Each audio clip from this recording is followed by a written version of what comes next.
Good afternoon. I'm Dr. Michelle Fannin-Steele, and I'm coming to you today from beautiful Yarmouth, Maine, at our headquarters here at Dirigo Food Safety. And I decided to do a live office hours this week for talking about traceability and lotting, just because I had some folks asking me some questions this week, and we try and focus on what what people are asking as we go about talking about traceability and lotting. And so I thought I'd come to you for a few moments on a Thursday afternoon as I contemplate getting out of here and going home. I understand my kids have made chocolate chip cookies, so I'm going to go enjoy some of those. But I wanted to spend just a few moments with you today, and maybe you can watch this like on your commute home, around traceability and lotting. And so, like, why do we do it? What is it? And then most importantly, kind of how do you do it as a small business? Well, traceability and lotting is the idea that we know where our products came from and we know where they went, okay? And this is stupendously important, and it's fairly simple, and there are a lot of really, really complicated products out there in the marketplace that are trying to sell you on traceability stuff. I highly recommend you get this process right down on paper before you try and do it in like a software package and stuff like that, because it can become tremendously complicated. So basically, traceability is saying, okay, what's all the stuff that I receive? We did approved supplier programs last time, and we go through approved supplier programming so that we know what we receive. Well, now, so we know what we receive, we got to track what happens when we actually receive it. What lot numbers are we receiving? What batch numbers are we receiving? Did we receive the right stuff?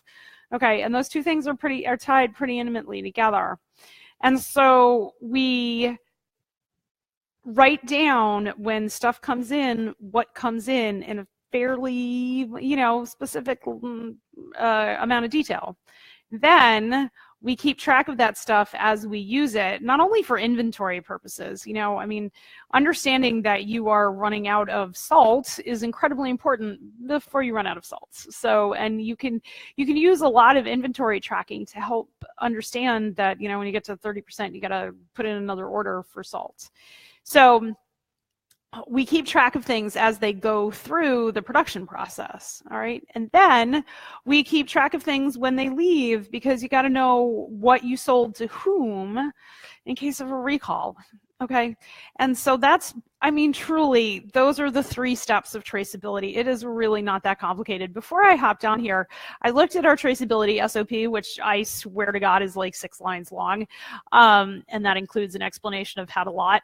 And then I did a search on traceability, and it's so complicated out there. It's really not that complicated. And if you want the SOP, by all means, I'm happy to send you the SOP so that you can institute traceability in your own facility. But really, it's understanding what you're receiving and the lot numbers of what you're receiving. And so this does then bring up the question is, at some point you are going to be shipping, right? And the person down the line from you needs the same kind of traceability, okay? And so that means that you have to do the stuff that they need, which means assigning lot numbers, okay? And I swear I spend more time trying to explain this, but lot numbers need to be useful to you. Okay, it's just like document control.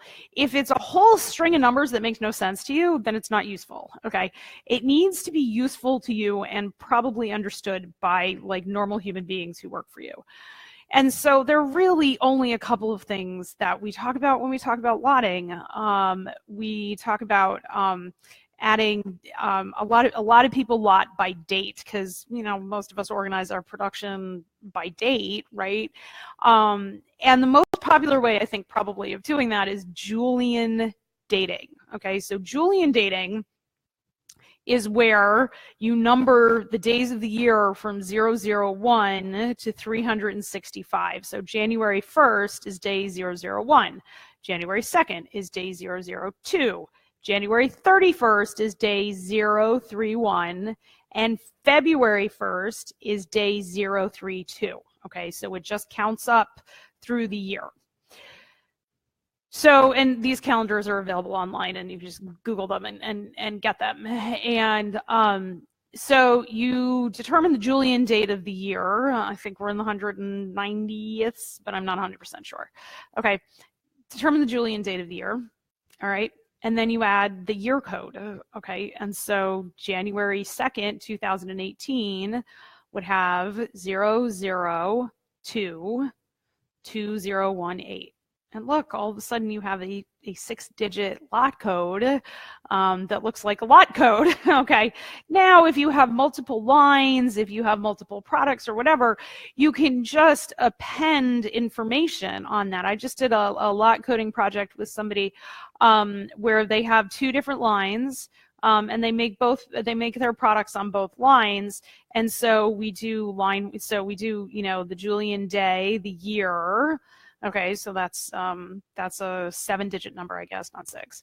-1 or -2, okay, for their line codes. And then we put the product name. Okay. Lot coding doesn't just have to be numbers, it can be actual real live words, because the purpose is to understand where stuff is going. All right, you can put the word salumi, you can put the word bread, you can put the word cookies, you can put the word almond cookies in there. Okay, as long as it makes sense to you, all right, your customer will understand it. All right, and that, my friends, is the trick to trace and lotting. I wish I had more to tell you about it, but really it's not that complicated. All right, get a lot code that makes sense to you. That's something that you can keep track of, all right? And then that's something that you follow through on keeping track of. The longer the lot code, the harder it is to keep track of it, okay? So rein yourself in. All right, but that's tracing and lotting. Those are the best practices around tracing and lotting. I wish I could make it more complicated and talk about this for a half an hour, but Lord, you'd be bored, and so would I. So anyway, thanks so much for tuning in. I am Dr. Michelle Pfannenstiel. I'm the CEO of Dirigo Food Safety, and we are leading the way to safer food here in Yarmouth, Maine. Thanks so much for tuning in. And by all means, ask us any questions. And if you want the SOP, ping us on a DM or post on the comments, and I will be happy to get you that SOP. Thanks so much. Have a great day.